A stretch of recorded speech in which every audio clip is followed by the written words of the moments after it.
7,107 isla ng lupaing angkop sa hindi mabilang na produktong agrikultural, pinaliligiran ng karagatan at hitik sa yamang dagat, tadtad ng mga bundok at gubat na buntis sa mina at mineral na kailangan ng alinmang industriya. Pinamumuhayan ng daan milyong mamamayang kilala sa kasipagan, kasigasigan at kagitingan. 7,107 isla. Pinagpasasaan ng mga dayuhan, Espanya, Hapon at Amerika sa loob ng daan-daang taon. Katuwang ng mga uring nagahari, hinubog at pinanatili bilang isang bayang atrasado, agrikultural, pre-industrial, at nakasandig sa pagluluwas ng hilaw na materyales at pag-aangkat ng mga produktong mula sa mas mauunlad na bansa. 7,107 isla ng kalupaan, karagatan, kagubatan at kabundukan na dinadambong ng imperialista at lokal na nagsasamantala ng yaman ng agrikultura na konsentrado sa hasyendero at mga Panginoong may lupa, habang ang nagbubungkal ay nagugutom at pinapatay ng kasaganaan na kontrolado ng iilang makapangyarihan sa pamahalaan na ang tanging layunin ay sariling kaginhawaan.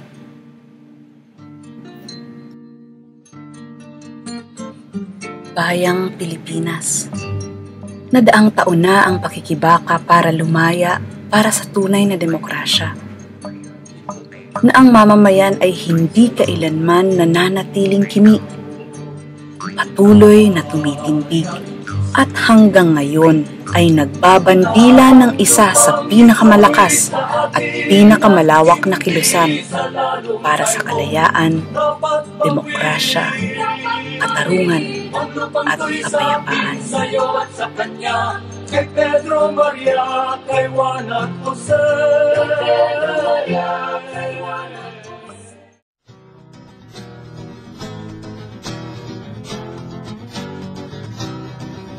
Sa rurok ng pakikibaka ng mamamayang Pilipino laban sa diktadurya, itinayo ang bagong Alyansang Makabayan o Bayan noong May 1, 1985. Ibinandila ng bayan ang panawagan sa pagbabago ng lipunan.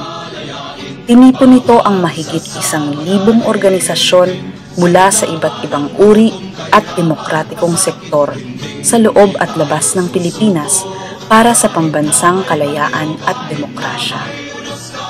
Sa loob ng 25 taon, iminarka ng bayan ang pambansa demokratikong kilusan sa pagpapatalsik sa diktaduryang Marcos at sa mandarambong na rehimen ni Estrada, sa pagpapatalsik sa base militar ng US noong 1990, sa huwad na demokrasya ng dilaw na gobyerno ni Aquino, sa matatag na paglaban sa kurap at pasistang rehimen ni Gloria Macapagal Arroyo, sa mga patakaran ng neoliberal na globalisasyon ng mga sunod-sunod na rehimen, sa pagpapakilos sa mamamayan para sa naaapektuhan ng kalamidad, at sa pagbubuo ng suportang internasyonal sa pakikibaka ng mamamayang Pilipino. Ang tao, ang bayan, tunay na lumalaban.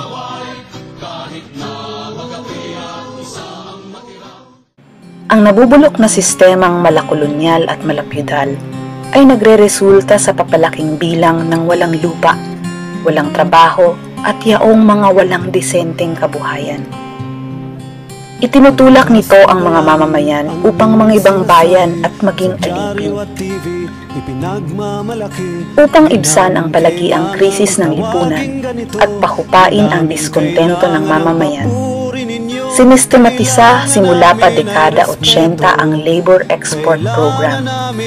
Ito ang programang walang patumanggang nagbebenta sa mga Pilipino sa labas, nagkakait ng proteksyon sa mga OFWs at at nagtatakip sa maling sistemang hindi nagtataguyod ng nakabubuhay na trabaho at sapat na serbisyong sosyal sa Pilipinas. Ang direktang ugnayan ng sistemang malakolonyal at malapyudan sa persahang migrasyon ng mamamayan ay nagtutulak sa mga Pilipino sa labas ng bansa upang sumandig sa pambansa demokratikong kilusan. Simula pa dekada 70, nag-organisa na ang mga Pilipino sa US upang umambag sa panawagan laban sa diktadurya at para sa pagbabago sa Pilipinas. Ang pagsirit ng bilang ng mga contract workers simula dekada 80 ay naghudyat ng mas malawak pang pag-oorganisa sa hanay ng mga Pilipino sa labas ng bansa sa Asia, Pasipiko, Amerika at Europa.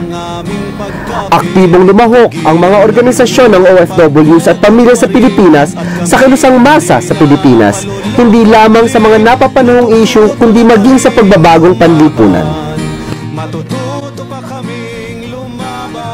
Inihudyat ng pagkabuo ng United Filipinos in Hong Kong noong 1985 ang pagtaas ng diwang palaban ng mga OFWs sa Hong Kong. Mula sa matagumpay na pakikibaka laban sa forced remittance, ibinandila ng UNIFIL Hong Kong ang wastong pagsusuri ng ugnayan ng mga pakikibaka ng mga migranteng Pilipino sa paglaban sa malakolonyal at malapidal na lipunang Pilipino. Lumaon, marami pang mga nabuong organisasyon pabansa demokratiko sa Hong Kong. Gabriela, Migrante, Promotion for Church People's Response, PSU, Likha, at iba't ibang pang mga alyansa at organisasyon ng mga migranteng manggagawa.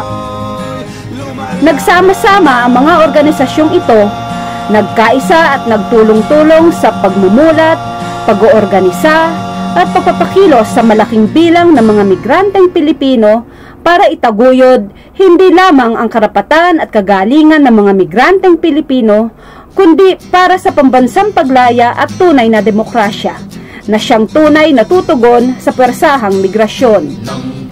Lumawak ang ating kilusan sa Hong Kong na siyang nagluwal ng mga tagumpay para sa ating mga kababayan dito at nagbibigay inspirasyon para lalo pa tayong sumulong at lumaban.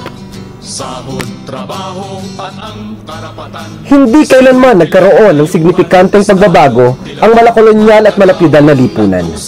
Ang papatinding krisis ng ganitong sistema na nagsisilbi sa pandaigdigang sistemang kapitalistang pinangungunahan ng mga kapangyarihang imperialista ay patuloy na naglulugmok sa kabuhayan, karapatan at kinabukasan ng mamamayang Pilipino. Lalong sumisidhi ang pangangailangan sa pagsusulong ng pambansa at demokratikong adhikain ng mamamayang Pilipino. Nasa pakikibaka ang pag-asa. Nasa pambansa demokratikong pakikibaka ang pag-asa ng migranteng Pilipino sa disenteng kabuhayan kasama ang ating pamilya sa sarili nating bansa. Lumalakas, lumalawak, lumalaban ang mamamayang Pilipino upang igupo ang imperialistang paghahari sa bansa, pawiin ang pidal na pagsasamantala at wasakin ang kapangyarihan ng mga burokrata kapitalista. Sasabay ang kilusan ng Pilipino sa labas ng bansa sa pagsulong na ito.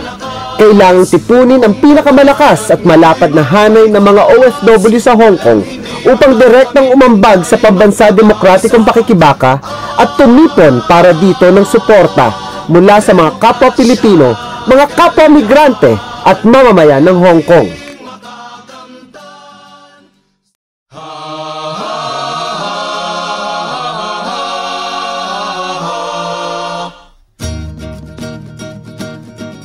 Hindi tayo titigil hanggat hindi nagwawagi.